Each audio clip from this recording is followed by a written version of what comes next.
Immagina la scena, è il 1° aprile. Un amico ti manda un messaggio: ho vinto alla lotteria. Tu ci credi, ti emozioni, magari lo chiami subito. E poi lui ride, pesce d'aprile. Ciao, sono Fabio, benvenuti sul mio canale L'amore per le parole. Ma fermati un attimo. Da dove nasce questa tradizione di prendere in giro le persone per un giorno intero? Perché proprio un pesce? E perché il 1° di aprile? Scopriamolo insieme.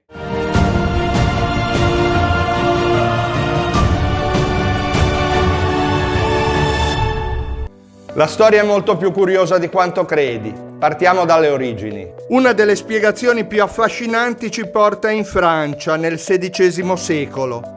Re Carlo IX prende una decisione storica: cambia il calendario del regno. Adotta quello gregoriano. Capodanno, che si è sempre festeggiato tra il 25 di marzo e il 1° aprile, con questo calendario viene spostato al 1° gennaio. Qual è il problema? Non tutti lo sanno subito. Alcuni continuano a festeggiare l'anno nuovo alla fine di marzo. Così gli altri iniziano a prenderli in giro. Con regali finti, pacchi vuoti, insomma i primi pesci d'aprile. Piano piano questa burla diventa una tradizione. Ma perché proprio un pesce? Qui entra in gioco una teoria divertente. Il pesce, si sa, in primavera bocca facilmente. Proprio come l'ingenuo che crede a tutto. Così i burloni francesi del 1500 iniziano ad attaccare un pesce di carta sulla schiena delle persone. E quando la vittima se ne accorge è troppo tardi, diventa il pesce della giornata. Lo scherzo col tempo prende il nome di Poisson d'avril, cioè pesce d'aprile.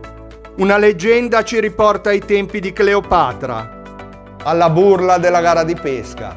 Antonio, per vincere la competizione, incarica uno schiavo di attaccare dei pesci all'amo, di nascosto. Ma la regina, scoperto l'inganno, ci fa mettere un pesce finto gigantesco e Marco Antonio rimane con un palmo di naso. Ma il pesce d'aprile non è solo uno scherzo tra amici, a volte inganna interi paesi.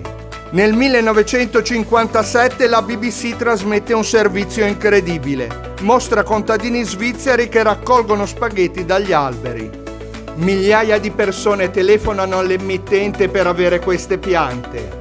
Ma è un pesce d'aprile. Nel 1974 un tale Oliver Bickar fa uno scherzo pazzesco. Siamo in Alaska, a Sitka. Dalla città si vede il vulcano Edgecumbe in eruzione, fumo nero nel cielo. La gente è terrorizzata, poi scopre la verità. Dentro al cratere ci sono centinaia di pneumatici in fiamme. Sullo sfondo una scritta enorme: April Fool. Nel 1996 la catena Taco Bell pubblica un annuncio sui giornali. Ha comprato la Liberty Bell, uno dei simboli degli Stati Uniti, e l'ha ribattezzata Taco Liberty Bell. Gli americani impazziscono, telefonate di protesta, una valanga, ma è solo un gigantesco pesce d'aprile.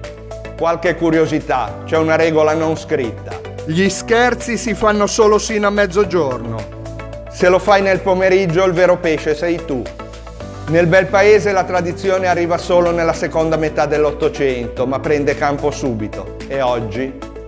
Beh, oggi il pesce d'aprile è diventato globale.